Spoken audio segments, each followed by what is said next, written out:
Assalamualaikum warahmatullahi wabarakatuh. Alhamdulillahirrabbilalamin. Salatu wassalamu ala asyrafil anbiya wal mursalin wa ala alihi wa sahbihi ajma'in, amma ba'du.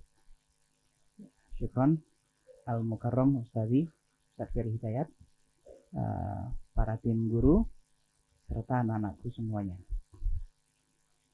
Anak gak minder berhadapan dengan antum ini. Antum pakai jas rapi semuanya. Anak cuma pakai batik ya. Karena harus mengubah perjalanan ya. Belum sempat pulang ke rumah, lagi di jalan. Ya. Mampir ke Tazaka.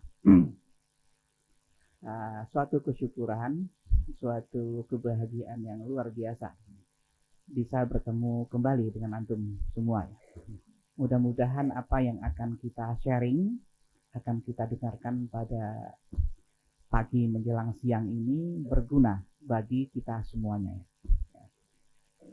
Mudah-mudahan, dan kita akan sedikit berbincang-bincang tentang sejarah pengetahuan dilanjutkan dengan islamisasi pengetahuan. Nah, tapi sebelum itu permintaan Ustaz Ferry, ya ini sekedar tahadus bin ni'mah. Ya.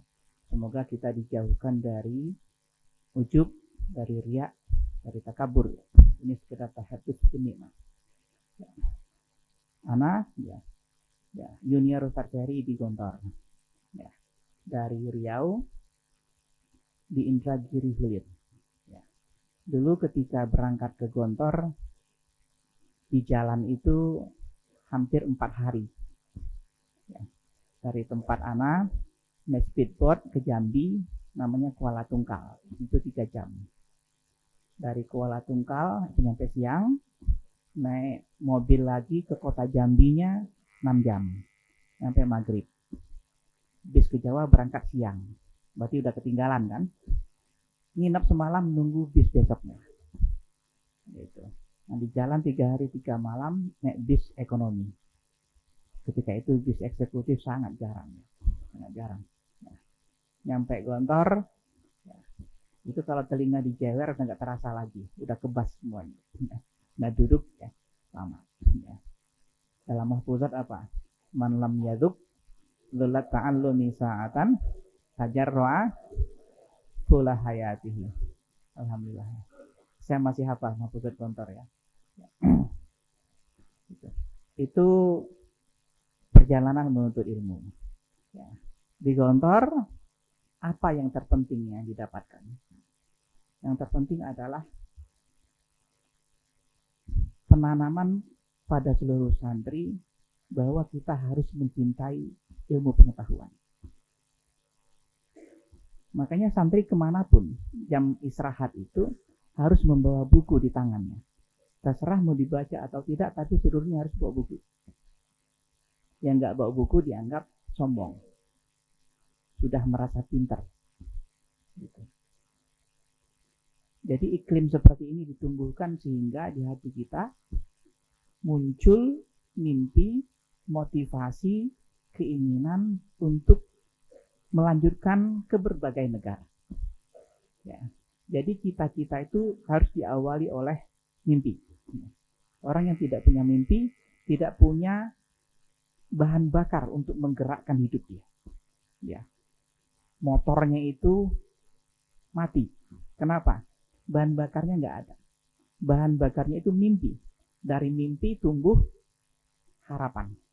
Orang yang punya harapan akan bergerak atau diam? Akan bergerak. Ya. Untuk usia remaja lah, dia punya harapan dan naksir seorang cewek. Apa yang dia terjadi? Mungkin dia akan sering lewat di situ. Ya. Harapan pengen lihat ya itu. Itu yang sederhana. Orang yang punya harapan, nah, di bidang pengetahuan dari mimpinya itu akan terus bergerak.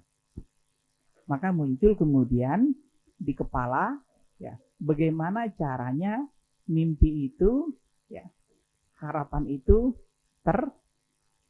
terlaksana, tercapai. Nah, itu. Kemudian saya lanjut ke Al-Azhar. Di Al-Azhar ya, harapan itu lebih terbuka. Karena ketika Anda melangkah ke luar negeri, itu seperti Anda baru keluar dari tempurung. Ya.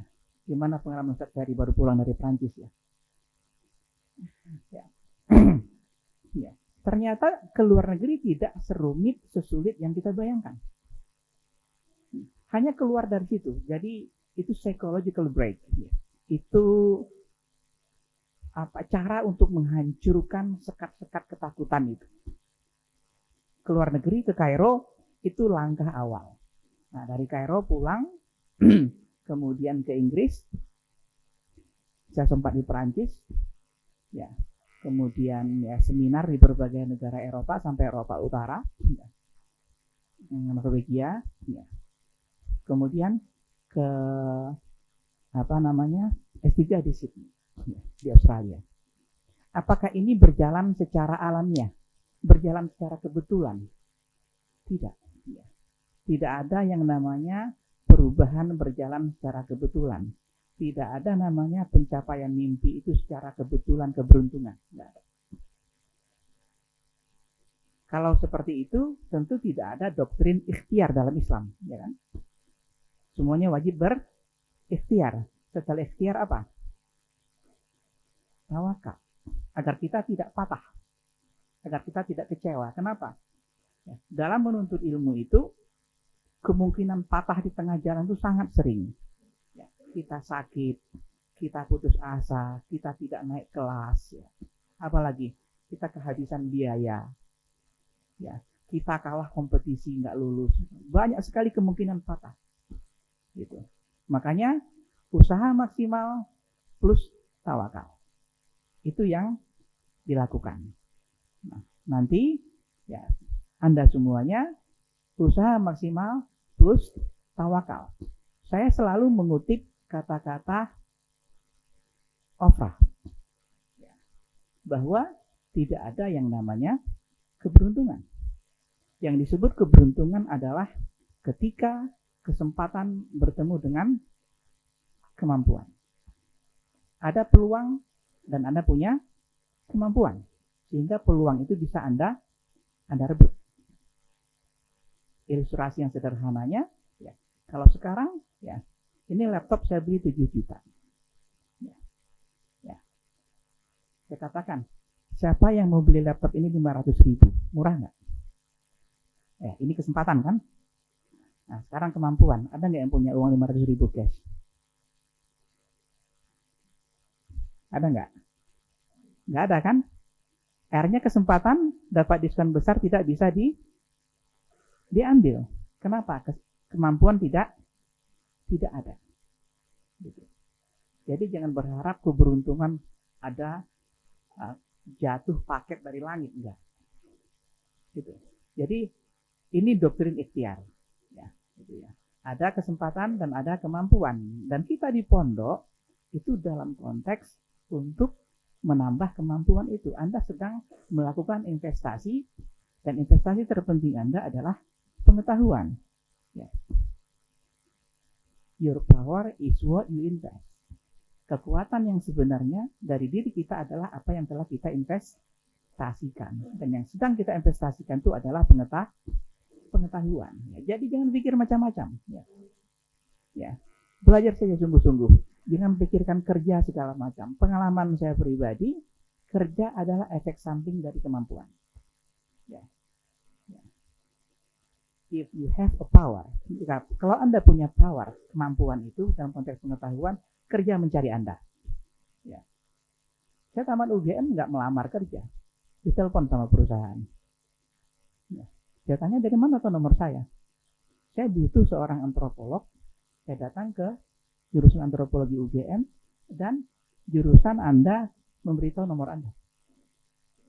Ada sekian banyak mahasiswa antropologi, kenapa nama saya yang dikasih dan nomor HP saya yang dikasih? Apakah itu satu kebetulan? Tidak. Kenapa? Karena jurusan tahu saya menguasai bahasa Arab, Inggris. Saya punya pengalaman luar negeri. Saya lulus terbaik. Gitu. Jadi dengan kualifikasi itu kita direkomendasikan. Itu saya katakan bahwa ya, kerja adalah efek samping. Jangan bingung memikirkan kerja. Gitu. Belajar maksimal, insya Allah kerja akan datang. Ya. Jadi mudah-mudahan ini bisa mengatasi kegundahan akan masa depan ya. Tapi orang yang tidak gundah dengan masa depan juga tidak normal. Tidak normal ya. Hidup mengalir seperti air saja ya tanpa ada tantangan dalam hidupnya, itu juga tidak normal gitu. Jadi ini perjalanan kita dan saya mempersiapkan segala sesuatu ya terukur, kalkulatif. Ketika di UGM ya, saya kursus karena pulang dari Kairo. TOEFL saya cuma 510 ya. Saya agak malu mengungkapkan ini di depan Sarjari ya. TOEFL saya cuma 510 ketika pulang dari Kairo itu ya.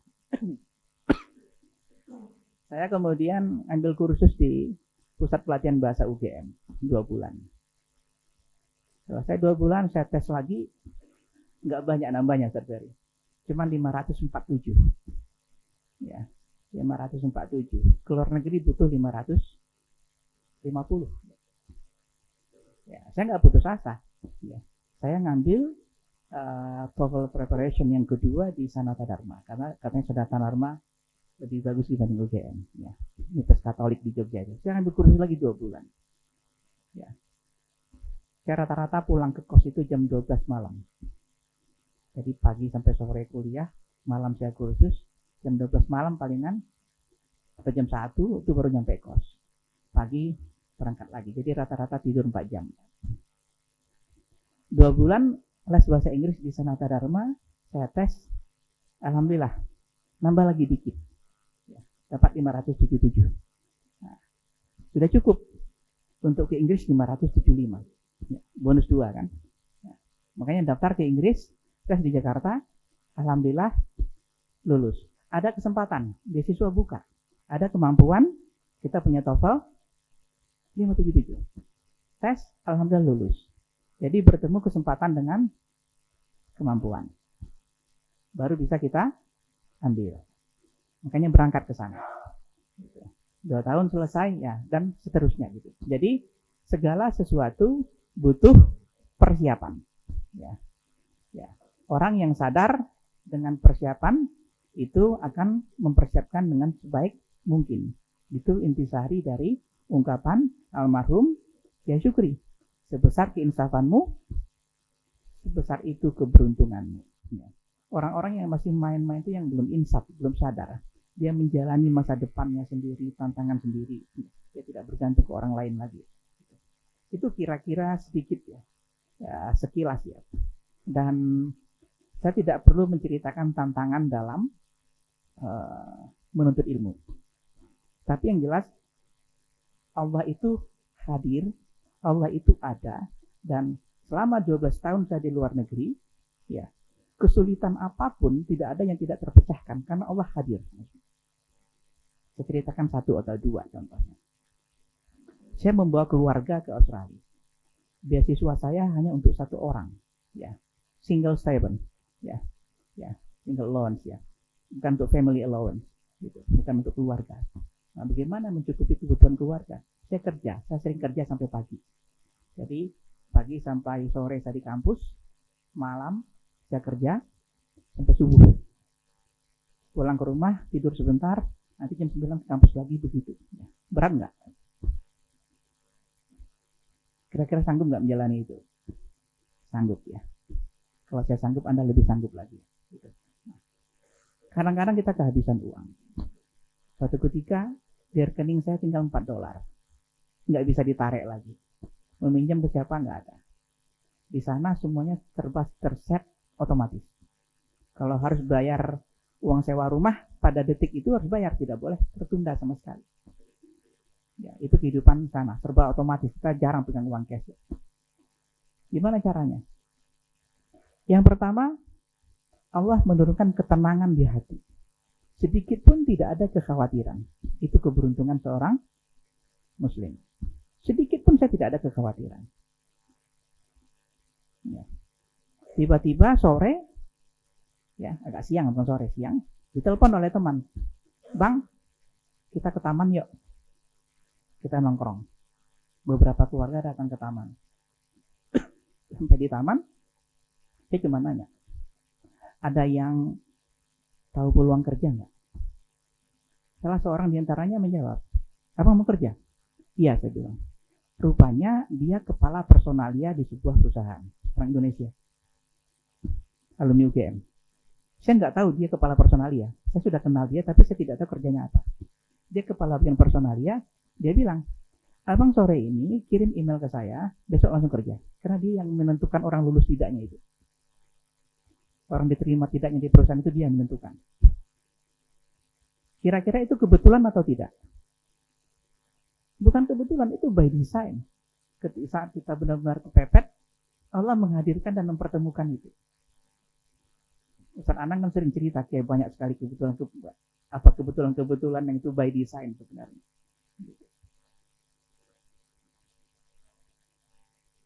Satu lagi saya tambahkan. Contohnya kita di rumah, mesin cuci saya rusak. Habis mandi-mandi dengan anak ke pantai, saya masukkan ke mesin cuci, dicuci. Ternyata di kantongnya penuh pasir. Rusak mesin cuci, nggak bisa dipakai. Di sana kalau dibawa ke bengkel, harga bayar bengkelnya lebih mahal dibanding beli baru. Ya, jadi orang rusak dikit buang. TV gede-gede, komputer, mesin cuci, selama itu di jalan-jalan pinggir jalan itu banyak. Nggak ada yang ngambil ya. Jadi kalau Anda punya kemampuan mekanik ya, servis itu, Anda hidup di sana nyaman. Ya. Ambilnya di pinggir jalan, karena rusaknya rata-rata dikit. Mungkin ada kabelnya yang putus, ada chipnya sedikit terbakar ya. Gitu. Dan itu yang dilakukan oleh satu alumni Gontor, senior saya, Ustadz Emil. Dia jago komputer dan bisa servis. Di rumahnya banyak sekali komputer itu diambil di pinggir jalan. Semuanya masih bagus. Ya, saya nggak pernah beli. Nah, ketika mesin cuci rusak, saya kontak kawan. Ya, saya cuma WA. Ada nggak informasi jual mesin cuci murah? Dibalas. Abang mau yang seperti apa? Mau front door atau top door? Saya bilang terserah deh, yang penting gak mahal. Ya, sesuaikan dengan budget kita. Saya nggak ada uang sebenarnya. Tiba-tiba sore, datang 4 orang, ngantar mesin cuci ke rumah. Dan itu merek yang paling bagus, merek Bosch. Yang front door, yang putih kotak itu, yang selalu dipakai di laundry, itu paling bagus. Harganya puluhan juta di Indonesia kan. Datang diantar ke rumah. Saya bilang, loh, kenapa ini diantar? Ini mahal, saya nggak punya uang. Berapa harganya? Mereka bilang, coba telepon istri saya katanya. Saya minta istri saya telepon istri dia. Diangkat, Mbak, ini berapa harganya? Istrinya menjawab, coba tanya Mas itu. Nggak mau jawab. Jadi bolak-balik, tanya suaminya, tanya istrinya. Ternyata nggak mau dibayar. Ya, gratis. Diantar. Udah abang pakai aja, bisa dibayar terakhir. Gitu. Itu kira-kira by design dari Allah atau kebetulan. Jadi jangan takut, ya, jangan khawatir pada tantangan menuntut ilmu. Tidak ada orang yang mati, ya, kelaparan segala macam karena menuntut ilmu. Dan kalau meninggal pun, matinya mati apa? Mati syahid. Jadi kita tidak akan ditinggalkan. Kalau terjadi kecelakaan kita meninggal, kita mati syahid. Jadi tidak ada ruginya sama sekali ya. Itu sedikit pengantar, mudah-mudahan bisa menggugah kita bersama ya.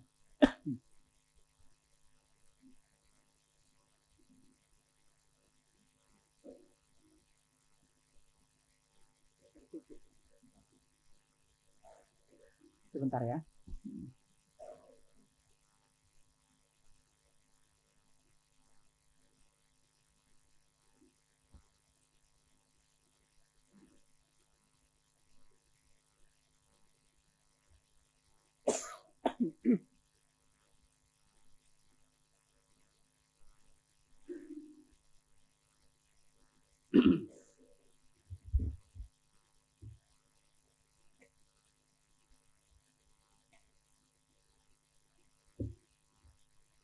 Insya Allah peluang beasiswa banyak, yang penting Anda punya kemampuan.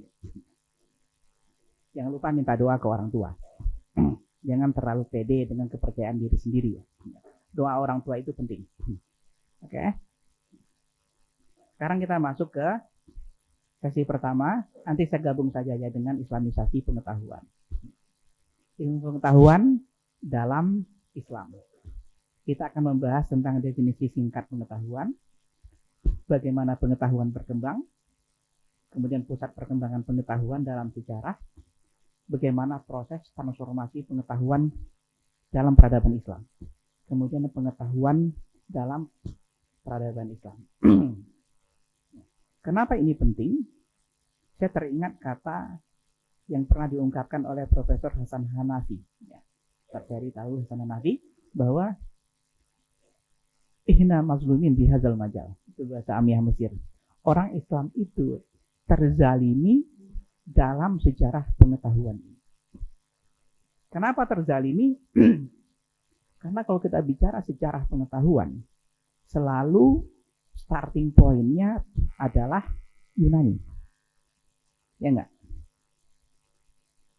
Semuanya serba Yunani, sangat Greek oriented. Sangat berorientasi Yunani. Padahal Yunani tidak sehebat, tidak sekeren yang dibayangkan oleh mereka.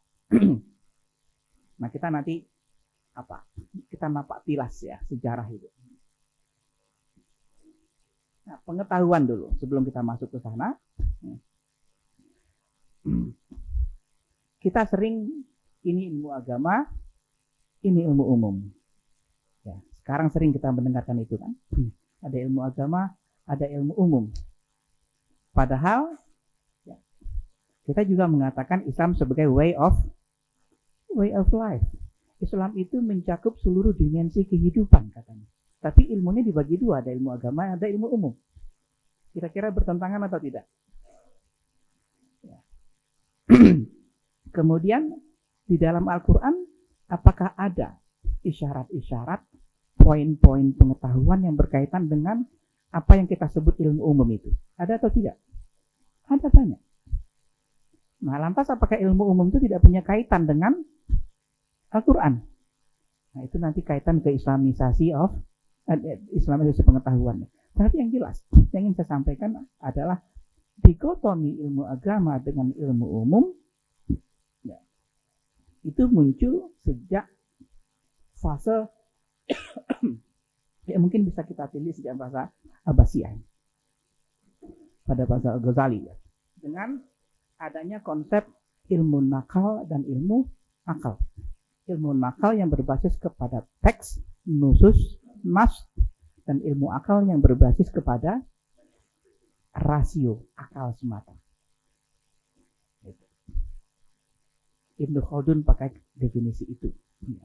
Ibnu Sina pakai definisi itu. Beberapa. Jadi kalau saya salah tolong dikoreksi ya. Ya. Kemudian kita juga sering mendengar sekarang al-ulum asy-syar'iyyah dengan ghairu syar'iyyah. Gitu. Ada orang tua yang hanya membolehkan anaknya belajar ilmu syariah. Yang tidak syariah itu nggak usah. Dan itu juga menjalar penggunaannya bukan hanya kepada ilmu, tapi juga pakaian. Bahkan jilbab yang sudah untuk menutup aurat itu ada namanya jilbab syariah, ada jilbab ghairu syariah. Ya. Ya. Pakaian ya. Ya. Itu sudah melebar penggunaannya. Ya, pengetahuan ini ya. Ada ilmu agama, ada ilmu umum dan seterusnya. Ini definisi pengetahuan dalam perspektif klasik. Nah, perspektif modern seperti apa? Ada namanya soft science, ada namanya hard science. Pengetahuan lunak dan keras. Yang lunak itu apa saja? Ada yang tahu? Ya. Ya. Sir, anybody want to help me? Ya. Soft science atau hard science. Soft science itu yang berkaitan dengan manusia. Ada antropologi, sosiologi, sastra, apalagi psikologi. Itu soft. Kenapa soft? Pengetahuan manusia itu tidak bisa kita fiksasi, tidak bisa kita bakukan menjadi satu postulat, menjadi satu kebenaran yang tidak bisa dibantah lagi.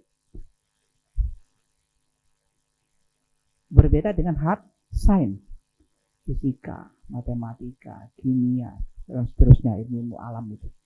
Ya. Kebenarannya bisa mencapai level law, hukum. Ada nggak yang bisa membantah hukum gravitasi? Ya. Sesuatu yang dilempar ke atas akan ke bawah. Kenapa? Karena gaya gravitasi Bumi. Ada nggak yang bisa membantah hukum gravitasi? Ada yang bisa membantah hukum Archimedes? Ada yang bisa membantah hukum anomali air? Dan seterusnya. Jadi kebenaran dalam ilmu eksakta, nah, kita sebut juga ilmu eksakta, hard science itu ya, itu sampai pada level hukum. Sementara dalam soft science tidak pernah sampai pada level hukum itu. Pengetahuan tentang orang Jawa, orang Minang, orang Batak, sama-sama manusia, tapi sama nggak kelakuannya? Ya. Beda, sangat berbeda. Makanya kita tidak bisa sampai kepada level hukum.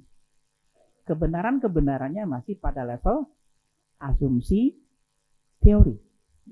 Belum sampai pada level hukum. Makanya disebut sebagai soft science. Lunak, ya, lentur, fleksibel, dia masih mengalir terus. Ya. Teori tentang manusia itu berubah terus. Kenapa? Manusia itu berubah terus. Ya. Anda setelah tamat sini, kuliah, yakinlah banyak perubahan. Ya. Jadi pemahaman Anda tentang diri sendiri pun akan berubah nanti ketika kuliah. Akan berubah lagi setelah bekerja, akan berubah lagi setelah menikah. Gimana perubahan-perubahan ini kita fiksasi? Nggak bisa. Gitu. Ini dalam kacamata modern. Jadi ada ilmu lunak dan ada ilmu keras. Nah, Anda harus bisa membaca kecenderungan diri masing-masing. Cenderungnya ke soft science atau ke hard science. Gitu. Potensinya berbeda-beda. Kalau saya ke soft science, ya, karena kalau saya belajar matematika, ya, S1-nya setahun pun saya nggak akan lulus mungkin. Ya, karena hard science, ya, kecenderungan saya tidak ke sana. Tapi kalau soft science, bukunya tebal, berjilid-jilid pun saya dengan senang hati membacanya. Sebaliknya orang-orang yang hard science biasanya tidak suka membaca. Yang kedua, bagaimana kita memahami ilmu pengetahuan itu? Ada namanya kategori ideografis dan nomotetis. Pernah mendengar istilah ini? Ya. Verstehen dan Erklaren. Pernah dengar? Ya. Jadi pengetahuan dalam soft science itu tujuannya untuk mendeskripsikan, menggambarkan, understanding, memahami. Tapi dalam hard science tujuannya adalah untuk explaining, menjelaskan. Bisa dipahami ya? Yang satu soft science, understanding, yang satu lagi hard science, explanation, explaining. Bagaimana kita menggambarkannya? Ringkasnya begini. Kalau Anda meneliti tentang manusia, sosiologi, antropologi, psikologi, sastra, bahasa, tentang manusia. Manusianya bisa diwawancarai atau tidak? Bisa nggak? Kalau Anda meneliti tentang bahan-bahan kimia, batu, fisika, itu objek riset Anda itu bisa diwawancarai atau tidak? Nggak bisa.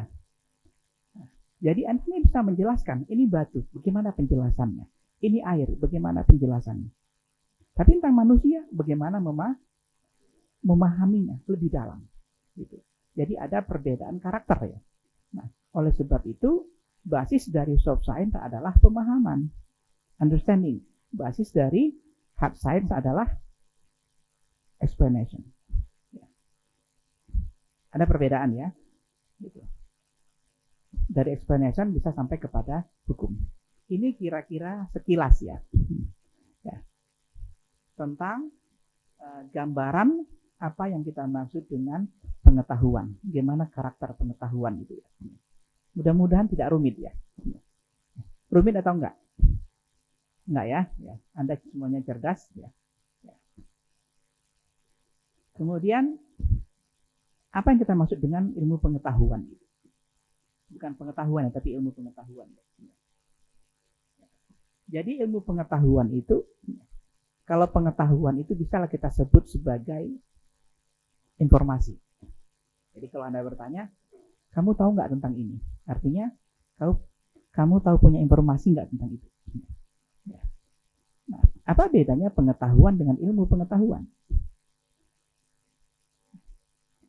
Pengetahuan saja bisa kita sebut sebagai informasi.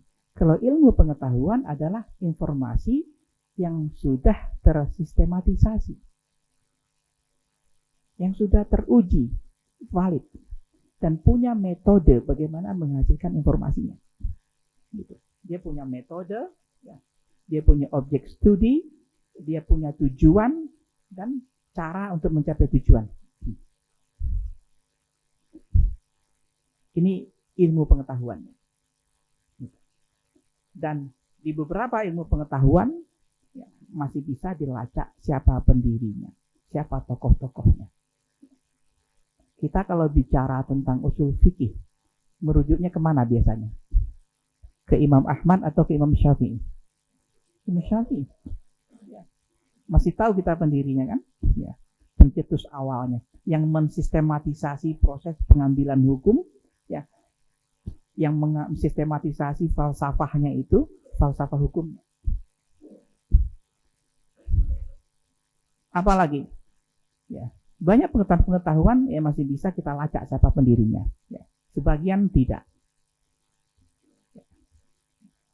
Jadi ini secara sekilas definisi tentang pengetahuannya.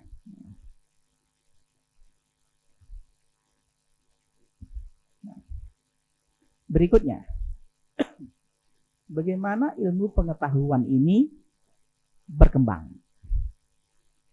Ya. Ilmu pengetahuan berkembang ini saya jelaskan ada 3 teori ya. Tapi ini bukan satu-satunya, ada banyak teori. Ini saya jelaskan secara sekilas saja ya, untuk kita pahami bersama. Bahwa pengetahuan itu, ya, ilmu pengetahuan itu hasil dari akumulasi. Akumulasi itu penumpukan. Ya. Jadi kalau kita bikin rumah, dinding, kita mulai dari bata paling atas atau paling bawah? Paling bawah kan? Bata paling bawah, baris bawah selesai, lapis kedua, dan berikutnya. Nah, pengetahuan seperti itu. Ada lapisan paling bawah pendirinya, fondasinya itu. Kalau kita bicara usul fikih, lapisan paling bawahnya siapa? Ada Imam Syafi'i yang membangun lapisan bata paling bawah. Ada lapisan bata yang kedua, ketiga, seterusnya. Ada. Dan kita lapisan bata keberapa? Kita nggak tahu. Yang jelas itu hasil dari penumpukan batu bata ilmu pengetahuan itu.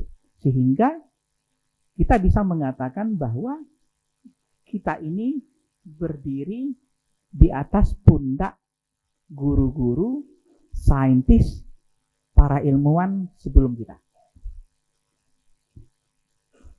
Makanya kalau ada yang mengatakan dalam konteks Islam, kembali saja langsung ke Quran dan hadis, itu dia melawan teori akumulasi itu. Ya. Dia menafikan ya kerja keras sekian ribu jutaan buku yang telah dibangun oleh para ulama, dia nafikan begitu saja. Soalnya itu nggak penting. Kita bisa merujuk langsung ke sumbernya. Itu teori anomali ya. Ya.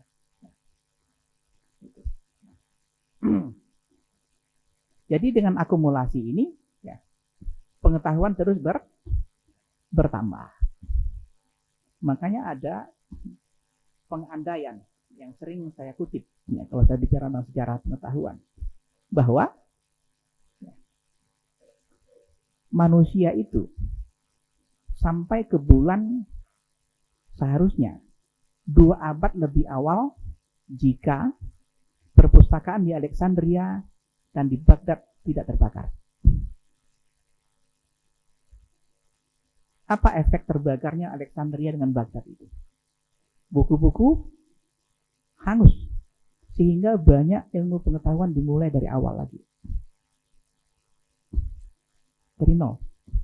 Ibarat Anda sudah bikin rumah, ya, fondasi sudah jadi, dindingnya sudah jadi setengah, ya, tiang-tiangnya sudah jadi, tahu-tahu terjadi gempa bumi, semuanya runtuh.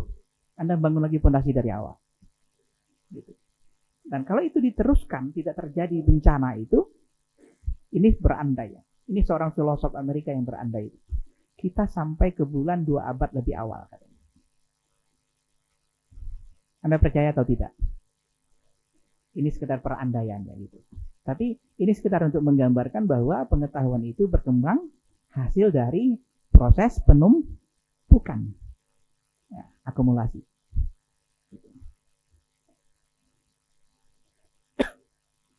Berikutnya ada teori krisis theory. Ya. Pernah mendengar konsep geosentrik dengan heliosentrik? Ya. Geo artinya apa? Bumi. Helio, matahari. Ya. Kalau Anda ke Mesir, ada nama kota kuno di pinggir kota Kairo namanya apa? Heliopolis. Ya. Kota Fir'aun. Matahari itu ya, adalah komponen penting dalam konsep agama Mesir kuno. Nah, dalam teori krisis, pengetahuan berkembang karena terjadinya krisis. Dia sudah stuck, mandek, ya, tidak bisa berkembang lagi. Bagaimana caranya berkembang? Harus dipecahkan. Terjadi krisis. Ketika dia pecah, muncul yang baru. Berapa lama dunia menganut geosentris?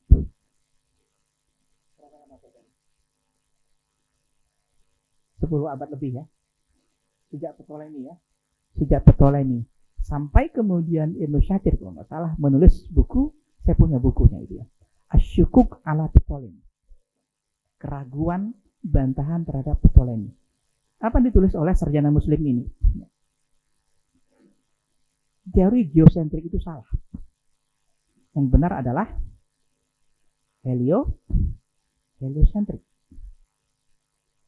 Ini yang dibaca oleh Kopernikus, Nikolaus Kopernikus, dan kemudian dan juga Galileo. Gitu. Jadi mereka ya, mengeluarkan teori heliosentrik itu bukan hasil temuan sendiri, itu membaca sarjana muslim. Dari mana sarjana muslim bisa mengkritisi ya, geosentrik itu dengan memadukan teori Ptolemy dengan astronomi India, digabung, ternyata ada banyak kelemahan, digabungkan. Itu hebatnya orang Islam. Dia tidak puas kepada satu kiblat, tidak dari Yunani saja. Ketika datang utusan dari India ke salah satu Khalifah Abbasiyah, dan diketahui di rombongan itu ada seorang ahli ilmu falak, astronomi, dipanggil oleh Khalifah, kamu tulis ringkasan astronomi, saya kasih imbalan yang banyak. Ditulis sama dia, dikasih imbalan besar, dan itu mengubah sejarah dunia. Geosentrik runtuh, muncul heliosentrik. Ada krisis ya di geosentrik ya. Jadi pengetahuan berkembang juga dari krisis. Jadi kalau kita mengalami krisis, ya, stuck, mandek, hampir putus asa, jangan takut. Pengetahuan berkembang dengan cara itu, dan Anda akan berkembang dengan cara itu. Kita akan banyak mengalami fase-fase kritis, ya, fase-fase krisis, ya, dalam hidup kita. Gitu. Jadi jangan takut dengan krisis. Ya. Harus sebagaimana tertulis di sana, able to work under pressure. Ya. Nggak boleh di zona nyaman terus. Ya. Safety first itu ya bukan untuk petarung, ya, bukan untuk fighter. Ya. Ya. Harus able to work under pressure. Kemudian ada namanya teori akselerasi. Pengetahuan berkembang cepat. Ya. Karena adanya proses-proses akselerasi. Apakah sama proses saya dan Ustadz Ferry menuntut ilmu dengan antum semuanya? Di masa kami belum ada internet. Di masa antum semuanya sudah. Saya sampai tamat Gontor tidak pernah melihat dua benda ini. Kamera, video, handycam, segala macam, nggak pernah. Dan ini kan memperluas skop persebaran pengetahuan itu. Kalau dulu guru bicara di kelas, ya orang di kelas saja bisa mendengar. Tapi sekarang saya bicara sekarang, direkam, diposting di YouTube, diposting di grup. Lebih luas nggak akses orang untuk mendengar, ya, mengetahuinya? Lebih luas kan? Nah, itu bagian dari proses akselerasi itu. Jadi cara pengetahuan berkembang. Nah, pada masa kita bisa membayangkannya secara historis ya. Pada masa Yunani, ke Romawi, itu proses transfer pengetahuannya berjalan berabad-abad, 2-3 abad. Lama malah. Dari Yunani ke Islam, itu lebih cepat. Kenapa? Karena kertas sudah ditemukan. Kalau sekarang, lebih cepat lagi. Karena teknologi, mesin cetak, internet, segala macam, sudah ditemukan. Jadi, terus mengalami proses-proses akselerasi, percepatan. Ya, gitu. Nah, ini cara pengetahuan berkembang. Ya, ini secara saya menjelaskan secara sekilas ya. Tapi kalau ada yang mau membaca tentang sejarah pengetahuan itu, buku pertama yang perlu dibaca, ya, tapi 7 jilid ya, tebal. Per jilid, saran saya kalau Anda sekedar mau, kalau saya orangnya selalu penasaran. Saya tanya rujukannya apa ketika saya dulu seusia Anda. Satu sebagai contoh, ada buku yang ditulis oleh George Sarton, seorang ahli sejarah pengetahuan yang mengajar di Harvard, ya, kampus paling top di dunia. Judul bukunya History of Science. Ustaz Ferry punya PDF. Ya. Saya kalau mau cari buku, saya kontak Ustaz Ferry. Ya. Ya, ada namanya History of Science. Saya punya edisi Arabnya dan edisi Inggrisnya. Nah, di jilid 1 itu, ya, judul bukunya Al-Ulum fil Masyriq Al-Qadim. Ilmu di Timur Kuno, tidak Yunani. Karena data-data historis menunjukkan ilmu itu muncul di Timur Kuno. Timur Kuno itu mana? Mesir, Babilonia, Mesopotamia, Tunisia, sampai India dan Cina. Dari lembah Sungai Nil di Mesir sampai lembah Sungai Amudarya di Asia Tengah. Itu pusat kebudayaan kuno. Jadi jangan minder kita orang Asia ini kalah sama Barat. Orang Barat tuh baru majunya. Jangan silau menurut mereka. Baru mereka majunya. Tahu cara mandi aja sudah berkenalan dengan orang Islam. Ya. Dan sampai sekarang kan jarang mandi. Mandi sekali 2 minggu mendingan mereka itu. Makanya konsumsi parfum tinggi ya. Karena mereka nggak mandi. Saya mengalami itu karena mereka heran. Kamu kenapa mandi tiap hari? Saya kaget, emangnya kenapa? Jadi yang aneh, menurut mereka ada kebiasaan kita sehari-hari yang itu apa ya, sudah inherent, sudah menjadi kebiasaan kita. Ternyata bagi mereka aneh, mandi tiap hari itu aneh. Mereka nggak ganti, ya mohon maaf, nggak ganti celana itu bisa berminggu-minggu kotor. Karena apa? Karena konsep kalau kita kan ada suci, ada bersih, ada suci. Mereka hanya bersih saja, dan bersih pun nggak layak juga kan, apalagi sucinya gitu. Orang Islam itu bersih sekali gitu. Ya, ini bagaimana pengetahuan berkembang. Sekarang kita sedikit napak tilas tentang, saya berapa lama kasih waktu saya.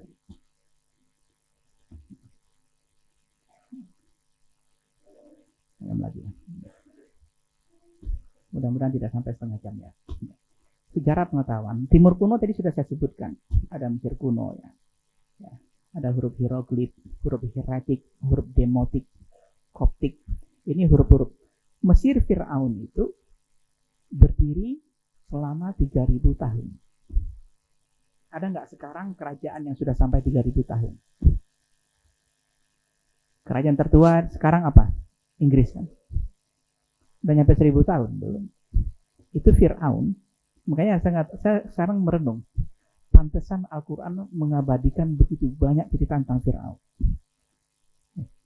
Kerajaannya berdiri selama 3.000 tahun.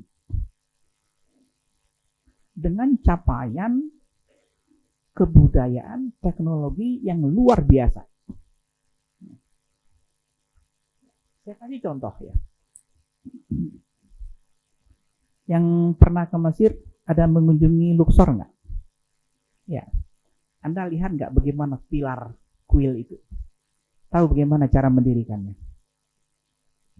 Sampai sekarang para saintis nggak tahu gimana. Anda lihat obelis nggak? Yang di depan kuil itu, tugu pensil itu. Ada nggak sedikit miring dalam potongannya? Nggak ada. Itu bagaimana? Batu granit, batu paling keras ya. Itu dipotong seperti agar-agar lurus simetris. Nggak ada sama sekali miring-miringnya. Sampai sekarang, ahli sejarah tidak tahu apa alat pemotong batu itu. Bagaimana cara mendirikannya? Obelis itu ya, batu granit 33 meter nggak disambung.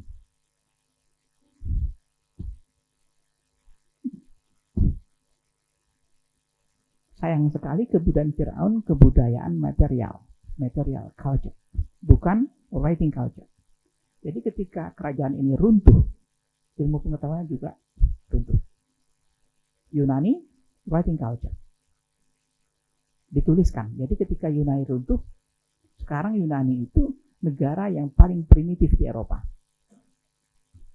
Yunani, Spanyol, Portugal itu negara-negara agraris, bukan negara industri. Negara-negara kampungan. Saya tahunya dari mana? Ketika saya di Gurun Sahara, saya sedang tur dengan kawan saya orang Jerman. Ya, saya bicara. Ya.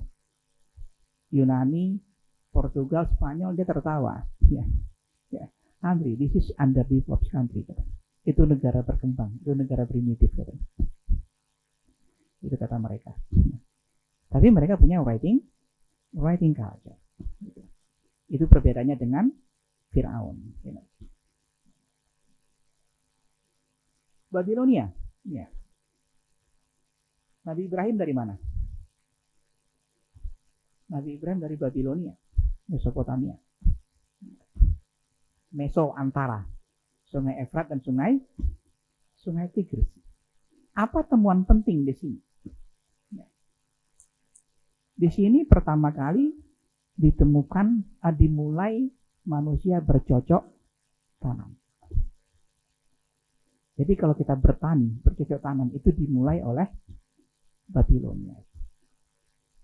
Apa pengaruhnya? Pengaruhnya sangat penting dalam peradaban manusia. Ketika manusia mulai bercocok tanam, ketika itulah mereka mulai menetap, menunggu masa panen. Sebelumnya gimana? Nomaden. Nah, dalam fase nomaden itu mungkin nggak pengetahuan berkembang pesat. Tidak, tinggal sebentar. Ya. Satu tempat, ketika merasa tidak layak, pindah lagi. Jadi fase agriculture ini adalah fase terpenting awal dalam sejarah ilmu manusia. Manusia mulai menetap. Nah, ketika mulai menetap, apa efek lanjutannya? Terbentuk desa-desa. Ketika desa semakin ramai, kita pakai kacamata Indonesia saja, ilustrasi ya. Ketika desa semakin ramai, dan menjadi apa?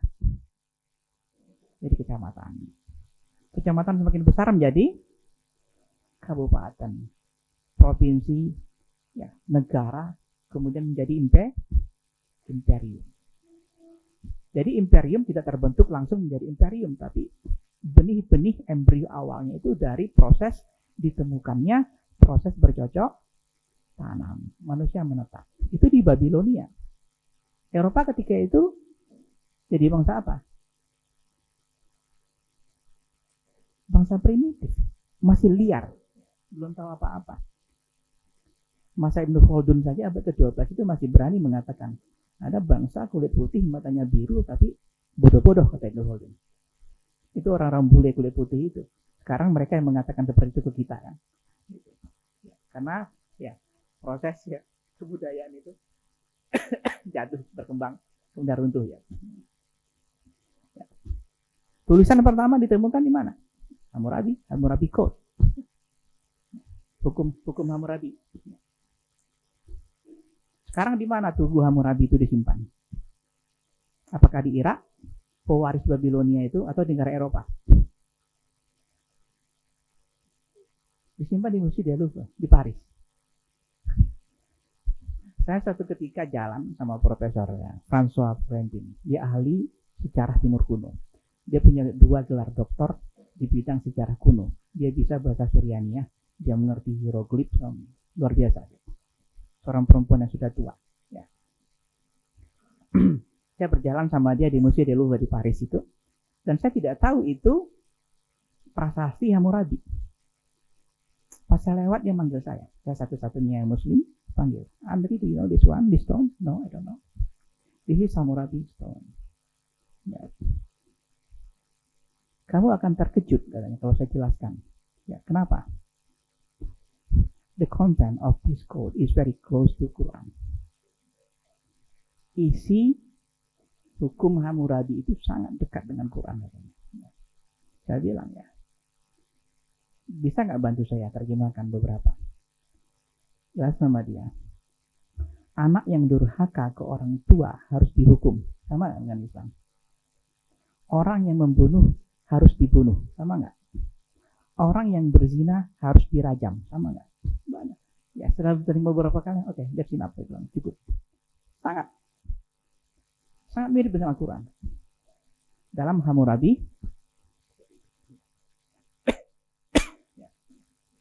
dan Babilonia mengenal huruf itu 3000-an sebelum Masehi. Sementara Yunani abad ke-7 sebelum Masehi. Nah, kemudian India. Kita lompat-lompat saja, ini sekedar journey, historical journey ya, gitu ya. India. Ya. Anda pernah mendengar Arabic numeral? Arabic numeral, huruf Arab. Ya. Angka Arab dengan angka Romawi. Ada Arabic numeral, ada Roman numeral. Nah, kalau saya tunjuk ini, nampak di layar ya. Kalau saya tunjuk ini Arabic numeral atau Roman numeral? Ini yang disebut Arabic numeral. Ya. Dari Indian numeral ya. Yang Roman numeral itu kan huruf Romawi. Angka Romawi maksud saya. Ya. Bukan huruf, angka Romawi kan. Angka Romawi kenapa nggak berkembang? Karena dia nggak punya logika. Nggak punya logika. Susah untuk dibawa ke matematika. Coba 1 apa? I. 2, I2. 3, I3. 4, I dengan 5. Semakin tinggi semakin rumit. Ya. Bingung kita. Makanya nggak kompatibel dengan perkembangan pengetahuan. Orang Arab menciptakan huruf ini. Ya. Makanya namanya Arabic numeral.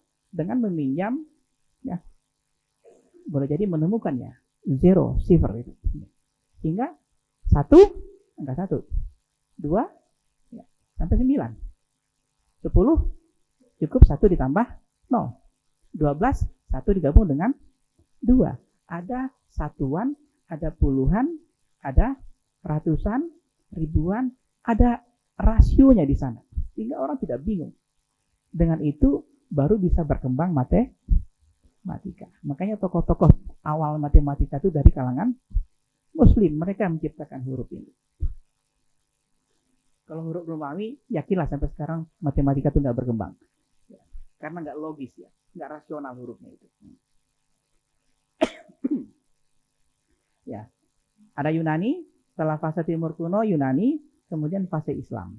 Ya, awal abad ke-8 Masehi sampai dengan abad ke-14 Masehi. Ya. Gitu. Nah, pada abad 14 ke atas baru Eropa Baratnya. Gitu.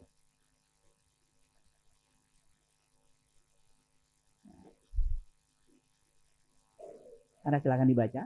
Ya. Ke fase Timur Kuno ada Alexandria, Mesir. Ya. Yang sudah pernah ke sana ya beruntung. Ya. Yang sudah masuk ke library-nya itu beruntung. Ya. Itu adalah termasuk ya, salah satu perpustakaan tertua.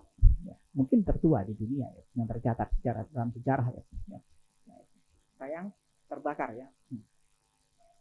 Terbakar. Ada pendeta Hepatia namanya juga dihukum karena berbeda dengan gereja. Ada satu cerita menarik ya. Rosetta Stone, Hajar ar-Rasyid. Jadi sejarah Fir'aun itu terungkap secara tidak sengaja ketika seorang petani menemukan prasasti batu. Di batu itu ada 3 tulisan, hieroglif, demotik sama koptik, saya lupa. Ada 3 tulisan. Itu peninggalan Fir'aun. Itu diambil oleh Perancis, dibawa ke Paris, dibaca oleh Champollion. Jadi satu prasasti itu berapa lama Champollion membacanya? Anda pernah baca? Dia membaca satu batu itu selama 9 tahun. Kalau kita bosan nggak kira-kira? Dan selama 9 tahun dia membaca itu bukan sekedar membaca memikir, tidak. Dia mempelajari sekian banyak bahasa kuno, huruf kuno, untuk memahami huruf-huruf yang nggak dimengerti. Nah, ketika itu terbaca, simbol-simbolnya diketahui huruf apa, terbongkar seluruh sejarah Firaun.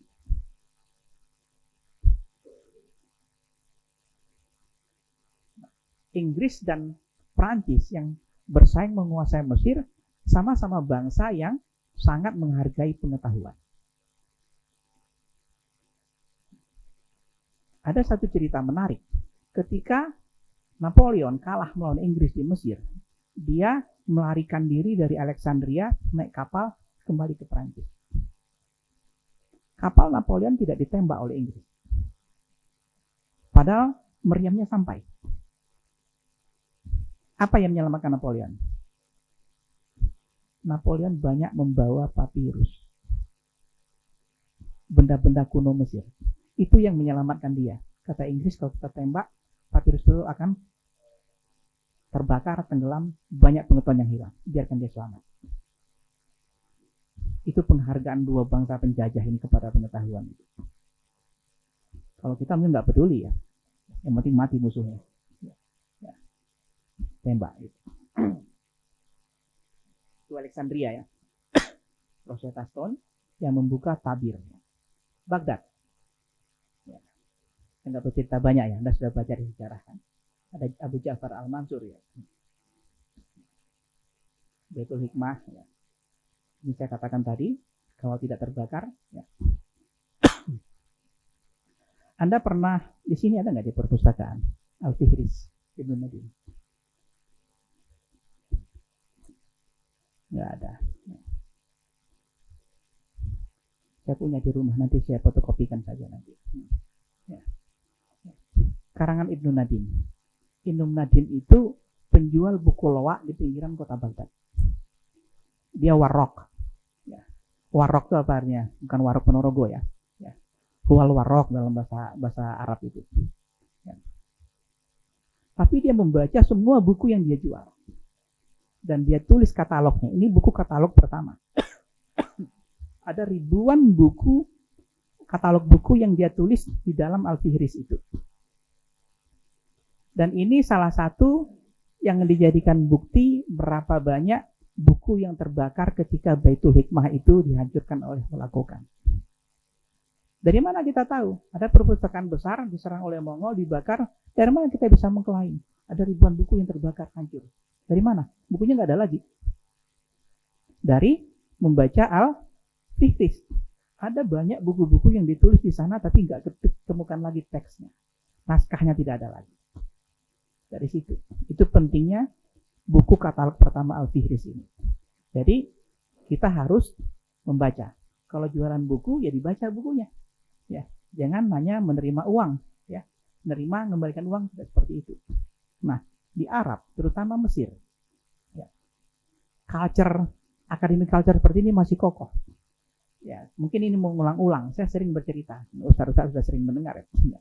Bagaimana suatu ketika, ya saya di pinggiran kota Kairo, dia membentangkan tikar, menjual banyak buku. Ya, kami ini seorang amu ya, seorang paman gitu kan. Pakai gamis yang sudah agak lusuh, jual buku.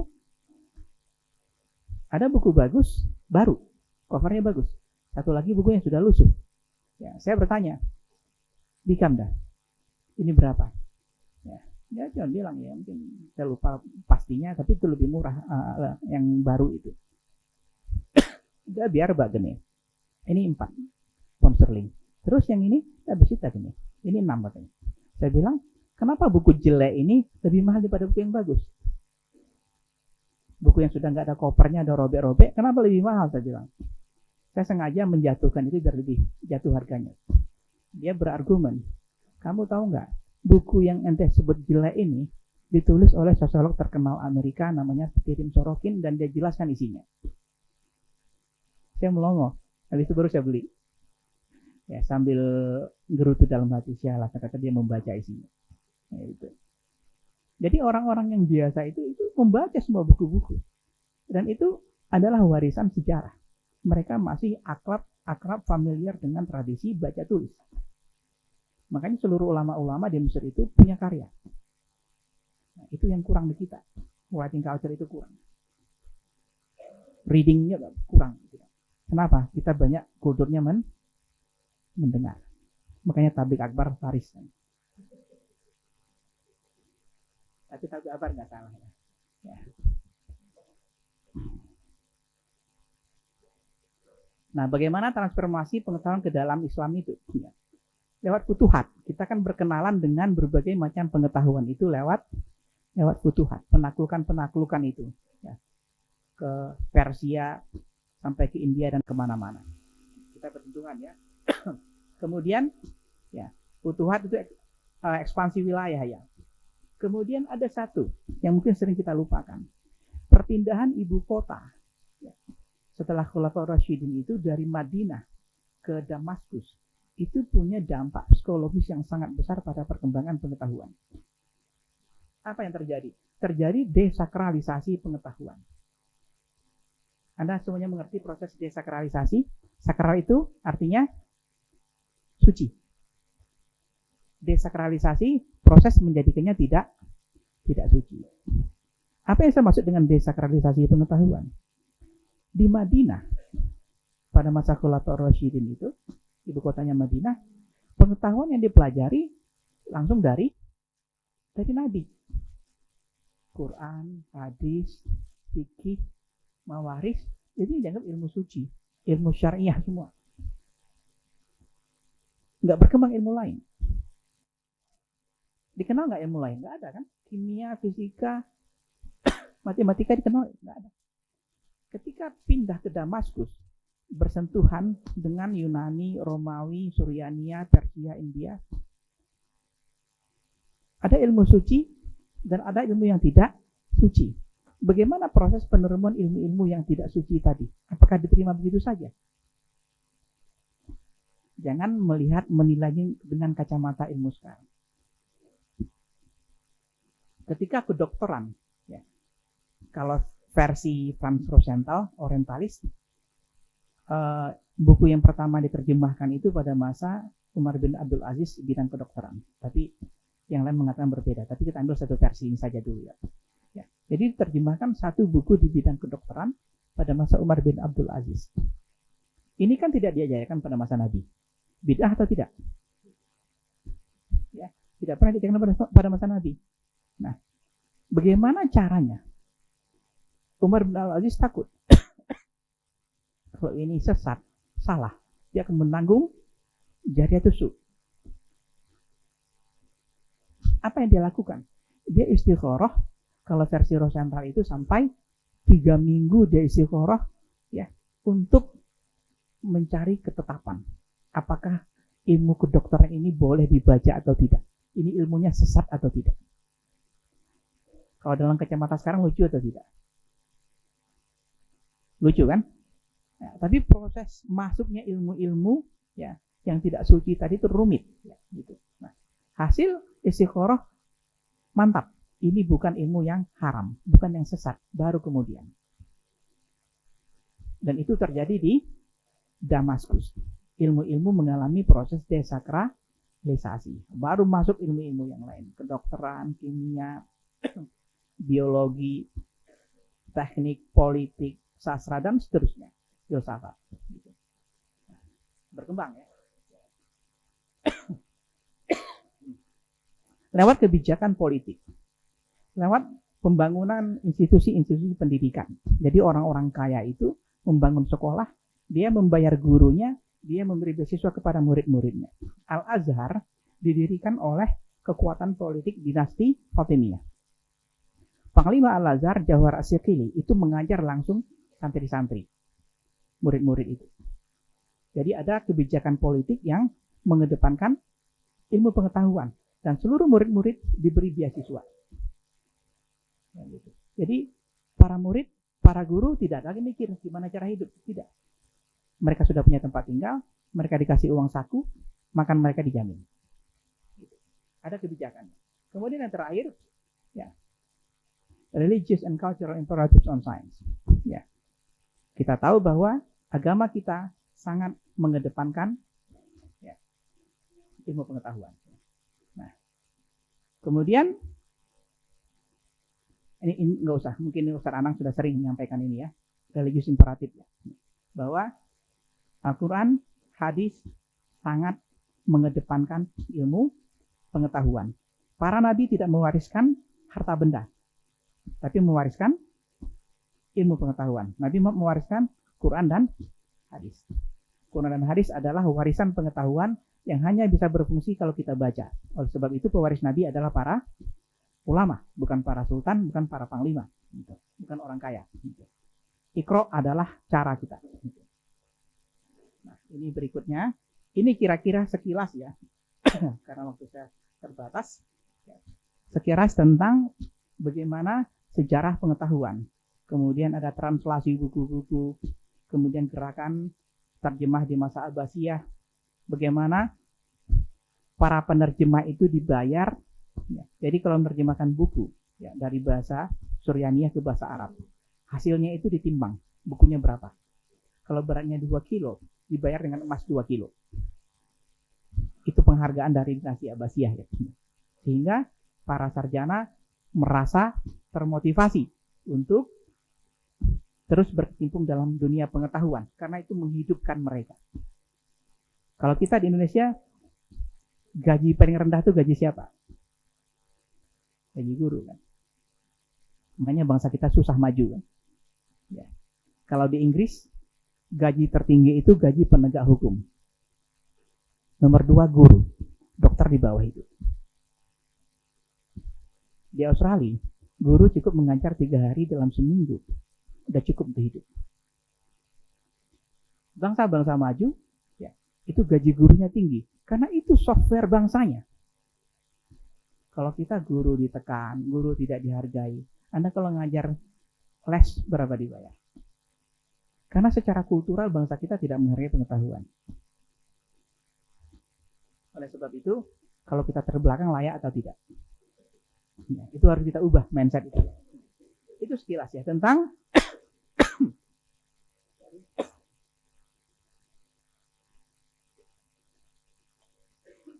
sejarah pengetahuan. Kita masuk sekilas ke topik berikutnya. Tentang Islamisasi pengetahuan. Kita sudah mengerti bagaimana tentang sejarah pengetahuan itu. Nah, kemudian kita bicara Islamisasi. Apakah pengetahuan itu netral? Kita mengenal istilah knowledge society. Masyarakat yang berpengetahuan. Apakah dunia yang kita tempati sekarang ini mengalami krisis? Apakah senjata-senjata itu diciptakan untuk kebaikan atau keburukan? Banyak masalah timbul. Krisis ekologi. Saya sampai sekarang tidak punya jawaban. Ya. Gunung di Papua yang tingginya berkilo-kilometer. Ya. Sekarang berubah menjadi danau raksasa. Coba apa gunung terdekat di sini?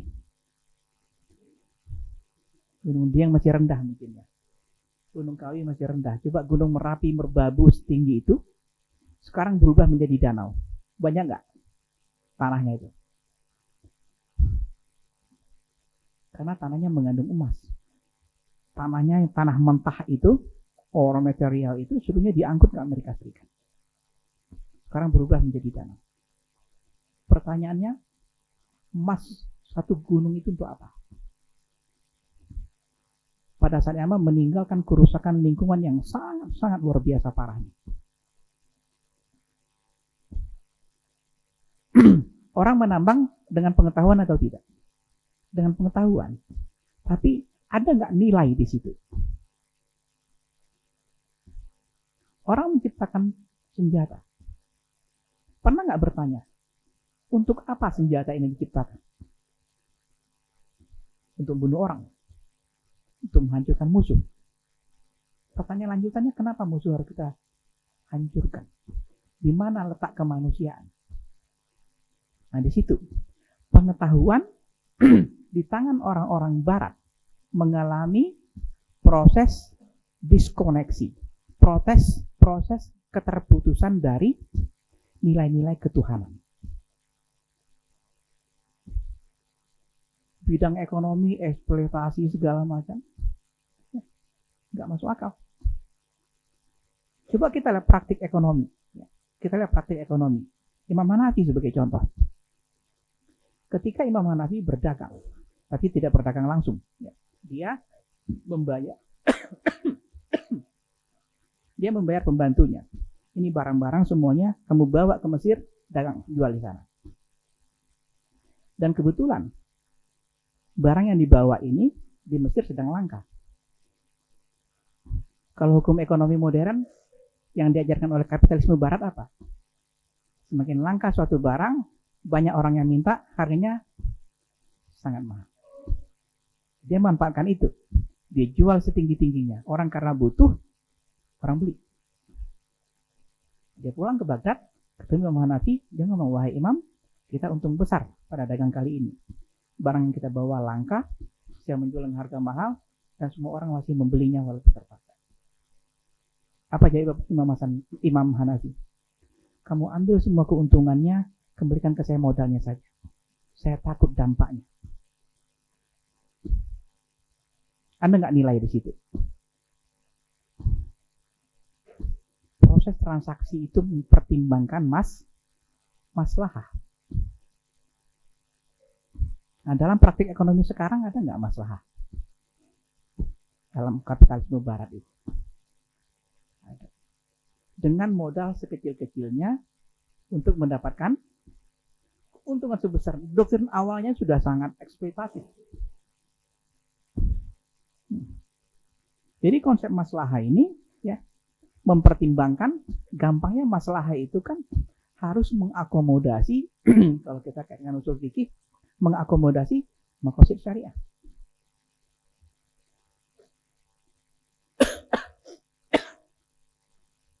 Ketika terjadi gempa bumi di Padang, bencana ya, gempa bumi di Padang, minyak ketengan, bahan bakar itu yang harganya sebelumnya hanya 3.500, 5.000, ketika terjadi gempa orang panik, kan orang butuh kan, itu semuanya menjual paling murah satu botol itu 35.000.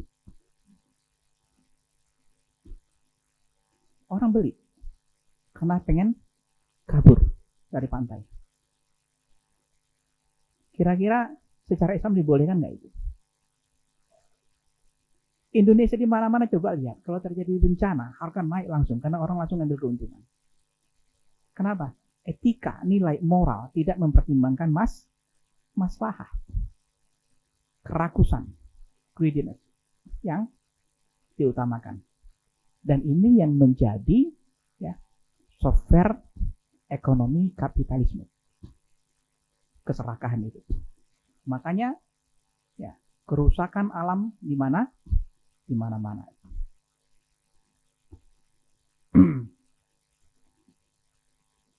Jadi dari sini ya.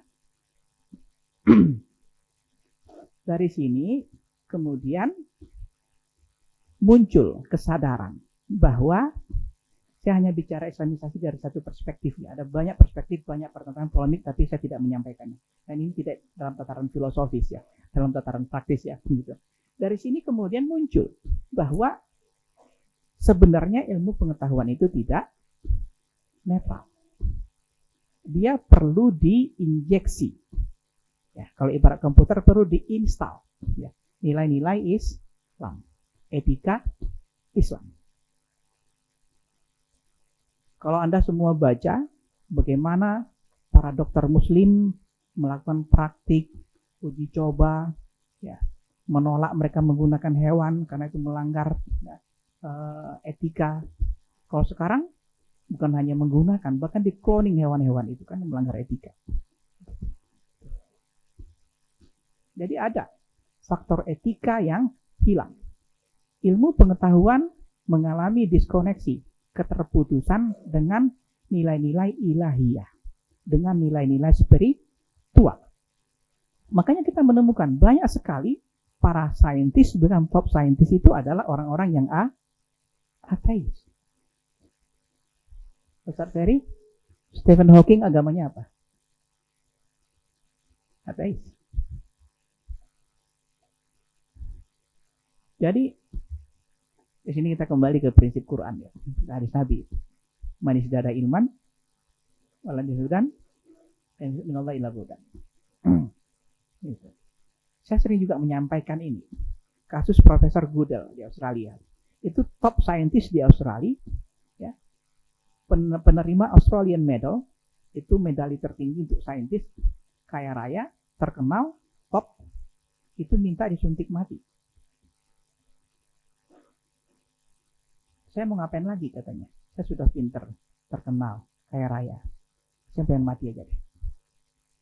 Dari Australia terbang ke Swiss. Karena Australia tidak membolehkan suntik mati. Terbang ke Swiss hanya untuk menerima kematiannya.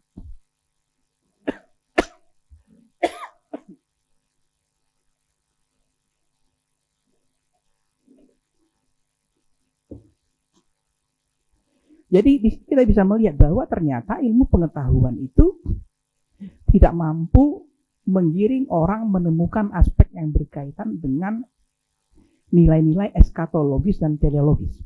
Eskatologis, teleologis berkaitan dengan hari akhir, berkaitan dengan tujuan hidup manusia. Nggak bisa. Kenapa? Yang berkaitan dengan tujuan akhir, akhirat dan segala macam, itu di mana kita mendapatkannya? Agama. Nah, dalam Islam, ilmu bersumber dari Allah. Kita adalah khalifah yang menjalankan fungsi yang telah ditetapkan oleh Allah. Jadi kita tidak bisa keluar dari frame kerangka ilahiyah ini.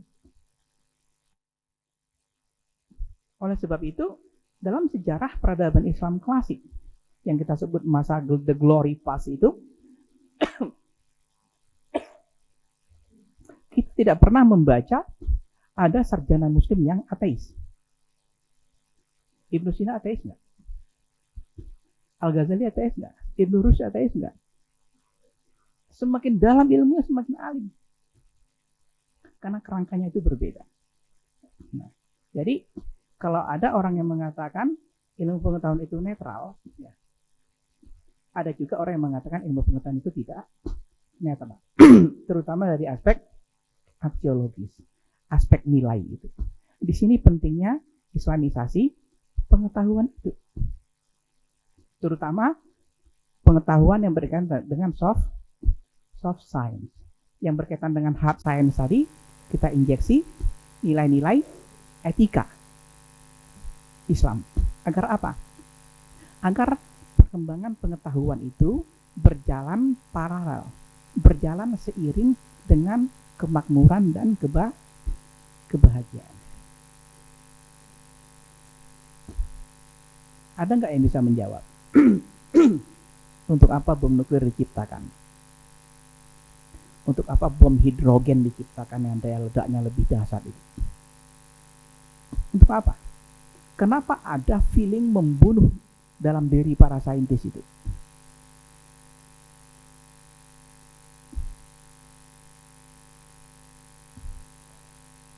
Nggak ada kan, dari segi etika mana pun nggak bisa diterima. Kenapa bisa terjadi seperti itu? Ya, karena perkembangan sains di barat terdiskoneksi dari ketuhanan, sehingga ya, manusia mengalami proses dehumanisasi. Manusia mengalami proses kehilangan nilai-nilai kemanusiaan. Akhirnya ilmu pengetahuan tidak membawa pada kebahagiaan. Makanya perang di mana-mana, kerusakan lingkungan hidup di mana-mana. Dalam bidang ekonomi tidak ada equality, tidak ada kesetaraan, tidak ada equality. Itu apa bahasa Indonesia? Ya, persamaan, equality. Apakah sumber daya alam di dunia ini nggak cukup? Cukup. Emang Tuhan miskin? Yang salah apanya? Distribusinya yang nggak adil. Konteks Indonesia saja lah, ada beberapa keluarga menguasai lebih dari 70% tanah nasional. Kekayaan beberapa gelintir Taipan Cina itu setara dengan ya, simpanan yang ada di BI. Apa yang salah di situ? Maldistribusi, distribusi yang tidak adil. Anda bisa membayangkan ada orang hidup, dia punya kapal pesiar mewah, enggak satu lagi. Dia punya jet mewah, enggak satu. Dia punya lapangan terbang sendiri. Yang satu, pada sisi lain, banyak orang yang kelaparan. Makanya nilai-nilai etika Islam masuk ke sana. Ada konsep bahwa kita harus mengutamakan kebutuhan. Tabdzir itu dibolehkan nggak dalam Islam? Dan hukumannya berat atau tidak? Innal mubadzirina kanu, orang mubazir itu kawannya setan. Kalau kawan setan ya pasti masuk neraka kan? Nah, kira-kira kehidupan orang kaya itu tabdzir atau tidak? Tabdzir. Sekaya apa ketika itu Abdurrahman bin Auf? Pernah nggak kita mendengar kisah hedonistiknya Abdurrahman bin Auf? Ada. Jadi konteks peradaban modern itu merusak nilai-nilai kemanusiaan. Pola hidup manusia sangat hedonistik, sehingga produksi terus-menerus berjalan.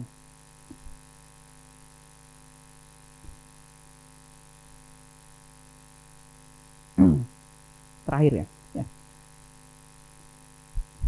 Saya ketika jalan di pinggir kota London itu, ya, ada ketemu dengan seorang perempuan baju kaos. Di dadanya itu baju kaos putih ketika itu. Tertulis born to shop. Terlahir untuk belanja. Hobinya belanja. Hobinya kuliner mungkin. Belanja. Ada nggak orang Islam kalau ditanya hobinya apa? Hobi saya belanja. Ada nggak orang Islam seperti itu? Nggak ada, karena sudah ya terlepas dari konteks ketuhanan, nilai-nilai. Nah, ini yang ingin dimasukkan dalam proses islamisasi pengetahuan itu, bahwa pada tahap awal minimal etika-etika yang diajarkan dalam Islam itu masuk mewarnai konsep tauhid. Ya, nilai etika itu melandasi seseorang dalam memproduksi pengetahuan, melaksanakan ilmu pengetahuan, dan menyebarkan ilmu pengetahuan. Itu. Dan untuk bisa sampai pada level ini, kita semua ya harus mengetahui pengetahuan modern dan mengetahui pengetahuan agama Islam. Apakah itu yang kita pelajari di pondok? Kita menggabungkan ilmu pengetahuan modern dengan ilmu pengetahuan agama. Kalau hanya mengetahui pengetahuan umum, kita tidak bisa menginjeksi pengetahuan agama. Kalau hanya agama, kita tidak mengetahui sains modern.